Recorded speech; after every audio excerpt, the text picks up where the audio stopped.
Olá pessoal, tudo bem? Eu sou o Fernando e na sessão do curso de Programação em Python para Análise de Dados, iremos conhecer as ferramentas que a gente vai utilizar no decorrer do curso para analisar dados e ver como que isso se conecta, essas ferramentas, com o ciclo de análise de dados. Então, nas sessões anteriores do curso, a gente viu como que funciona o ciclo comum de análise de dados, todas as etapas que a gente tem dentro desse ciclo e também como que a gente utiliza bibliotecas que não vêm por padrão no Python, como que a gente instala elas, certo? E o objetivo da aula de hoje é entender quais são justamente as bibliotecas que a gente vai utilizar de fato na prática, né, no decorrer do curso. Certo? Então a gente vai ver quais são as principais bibliotecas que a gente tem para analisar dados no Python, o que essas bibliotecas oferecem para a gente dentro das suas funções que a gente tem dentro dessas bibliotecas, né, para fazer as análises de dados, ver como que isso se conecta lá com aquele ciclo que a gente apresentou da análise de dados e as alternativas, né, existentes para as bibliotecas que são padrão, né, de utilização pela comunidade de usuários, certo? Então, em resumo, a gente vai conhecer essas ferramentas, né, que a gente vai utilizar no decorrer de todo o curso, certo? Bom, então começando pelo Pandas, é uma biblioteca basicamente para você analisar e tratar dados no Python. Eu diria que é a biblioteca mais utilizada atualmente. Ela oferece uma sintaxe, uma estrutura de dados, né, que não é nativa do Python, né, e que facilita, né, o teu dia a dia de trabalho para analisar dados. Então, além de facilitar através de funções úteis, né, ela também oferece diversas maneiras de você chegar ao mesmo resultado. Então, você pode encontrar um jeito mais confortável para você fazer a sua análise de dados, o seu tratamento de dados que você precisa. Ela vai cobrir, né, basicamente tudo que você precisa para justamente chegar no seu resultado final na sua análise de dados, né? Então, de cada uma das etapas da importação, tratamento, visualização, ela vai ter tudo isso dentro dela para você poder utilizar. E eu acho que talvez o mais importante, né, é totalmente gratuito e de código aberto. Então, foi criado aí pela comunidade de usuários do Python, né? O código é aberto, você pode contribuir para o código interno do Pandas, né? E também avaliar, né, o código interno, todas as questões referentes. Isso tem uma grande vantagem, certo? E como plano de fundo do Pandas, né, a gente vai ter a biblioteca NumPy. Então, a biblioteca NumPy, além de ser o plano de fundo, vamos dizer assim, do Pandas, né, ela é também a base de diversas outras bibliotecas que a gente tem no Python. Isso porque que ela oferece, né, basicamente, dentro do Python, né, uma maneira de você lidar com números dentro da linguagem. Então, isso tem uma grande vantagem, né, quando a gente, principalmente em análise de dados, vai trabalhar com bastante números, tabelas, né, de valores, variáveis com valores numéricos, né. O NumPy ele oferece funções, métodos para você trabalhar com esse tipo de dados. Então, ele te oferece ali uma estrutura para colunas e tabelas, né, vetores e matrizes, que são chamadas de arrays, para você justamente poder calcular, por exemplo, uma média, poder calcular uma mediana, obter valor máximo, mínimo e assim por diante, de maneira bastante eficiente, através dessa biblioteca NumPy, certo? Além disso, né, como eu falei, ela é uma base para muitas outras bibliotecas. É praticamente impossível você utilizar uma biblioteca no Python hoje sem, como plano de fundo, ter o NumPy ali atuando.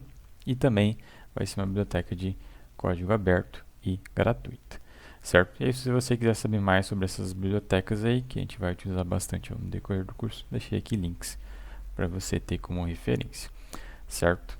Bom, o que a gente encontra, né, dentro do Pandas, que é o que a gente vai utilizar principalmente no decorrer do curso para fazer as análises de dados? A gente vai encontrar basicamente tudo que a gente precisa, né? Então, quando a gente instala ali o Pandas, né, através de um único comando e importa essa biblioteca para poder utilizar as funções dela, o que a gente tem lá dentro? A gente vai ter uma estrutura para tratar, né, de dados tabulares, que é o que a gente vai principalmente utilizar aqui no curso. Então, a gente vai ter lá o que se chama de data frame, que vai ser a representação de uma tabela, né, com colunas e linhas. Então, o Pandas oferece isso, né, e métodos, né, funções bastante flexíveis para você trabalhar nessa tabela. Então, você consegue através dos indexadores, né, fazer filtros, criar colunas, fazer sumarizações de dados, né, diversas outras operações, né, que são comuns no dia a dia da análise de dados através dessa classe aí, DataFrame, que o Pandas oferece. Além disso, a gente consegue importar e exportar dados para o Python utilizando o Pandas, com algumas funções bem simples, né, e de diversos formatos, né. Então, se você trabalha bastante com arquivos aí locais, né, que a gente chama de offline, você consegue importar eles com poucas funções que a gente tem no Pandas, né, funções bem simples, né, mas que contemplam uma grande variedade de formatos.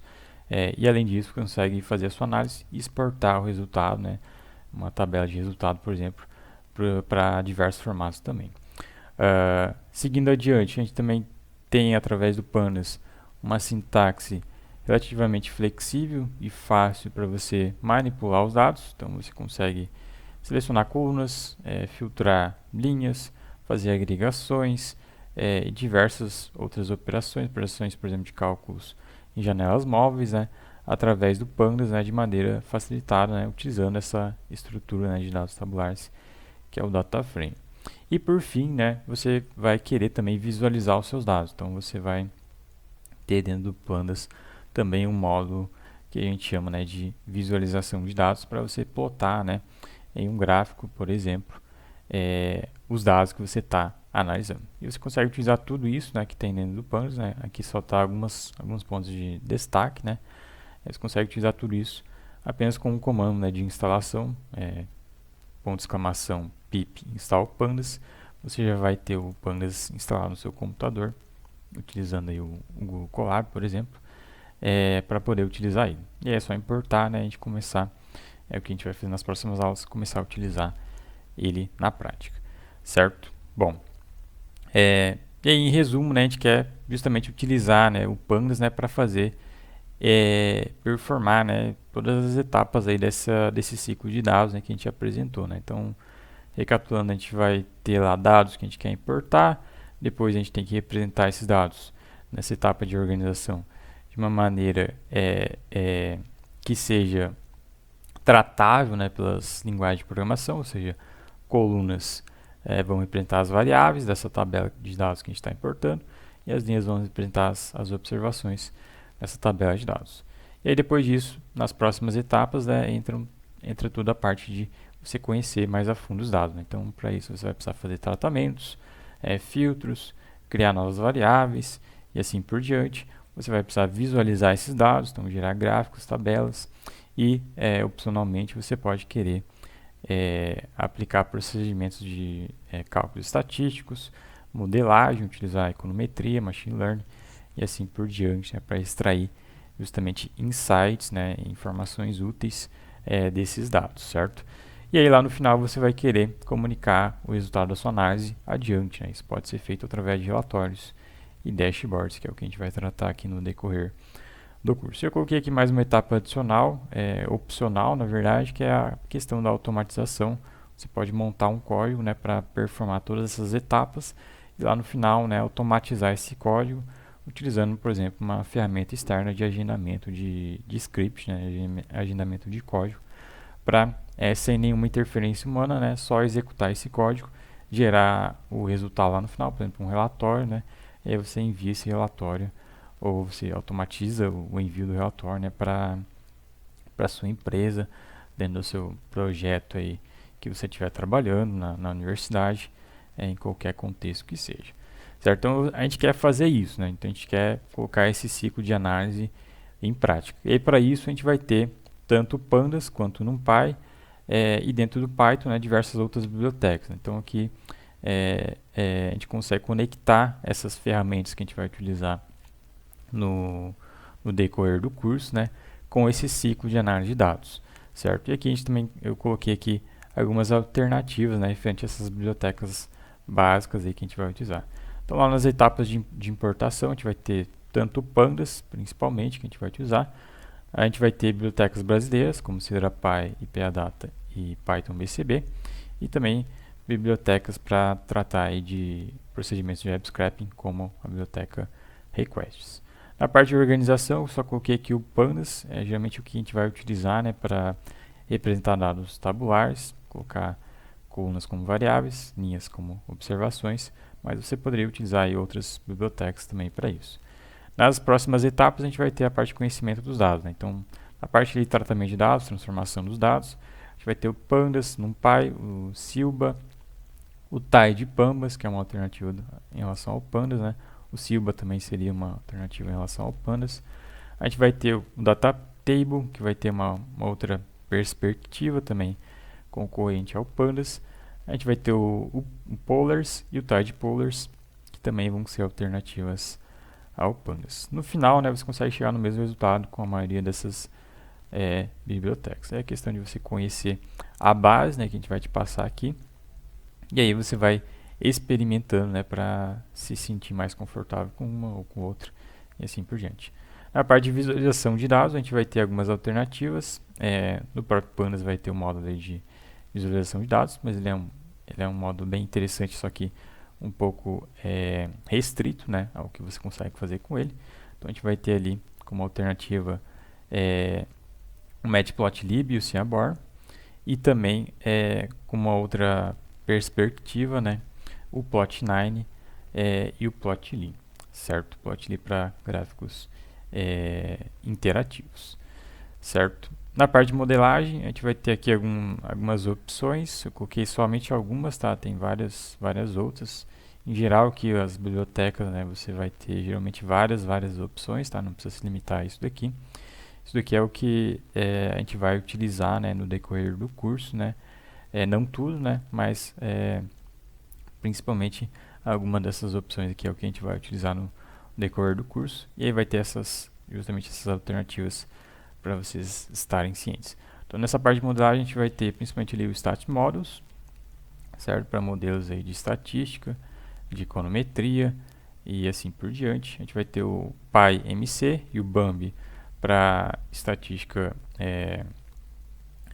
bayesiana e o PyCaret para modelos de machine learning, certo? E lá no final, na parte de comunicação, a gente vai ter o quarto, que ele não é uma biblioteca especificamente, né, de Python. Na verdade ele é um software, mas a gente consegue utilizar ele com o Python, certo? Para gerar aí relatórios e várias coisas bem interessantes.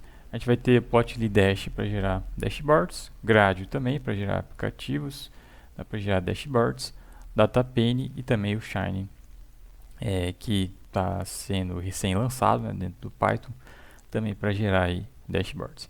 E nessa etapa de automatização, né, a gente pode utilizar aí, a gente vai sugerir aqui a utilização do GitHub Actions, que é um serviço, né, não é um pacote, não é uma biblioteca de Python, né, mas é um serviço externo.